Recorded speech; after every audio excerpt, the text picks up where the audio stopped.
റൂമിലേക്ക് എത്തിയിട്ടുണ്ട്.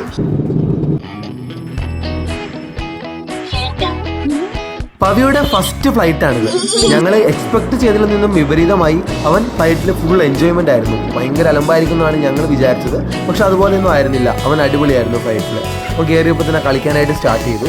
അതുപോലെ ഹൈദരാബാദ് റീച്ച് ആയപ്പോൾ തന്നെ ക്യാപ്റ്റൻ സൈൻ ചെയ്ത ഫസ്റ്റ് ഫ്ലൈറ്റ് സർട്ടിഫിക്കറ്റ് കിട്ടിയത്. അപ്പോൾ നമ്മൾ ഹൈദരാബാദ് റീച്ച് ആയിട്ടുണ്ട്. പുറത്തിപ്പോൾ ഡ്രൈവർ വിളിച്ചിട്ടുണ്ടായിരുന്നു, ക്യാബുമായിട്ട് ആളൊന്നും നിൽപ്പുണ്ട്. അപ്പോൾ നമുക്ക് ബാഗ് കളക്ട് ചെയ്ത് നേരെ കാറിലേക്ക് പോകാം.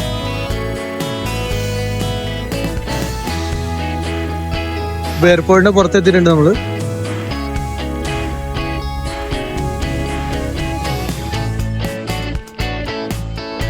റൂമിലേക്ക് എത്തിയിട്ടുണ്ട്.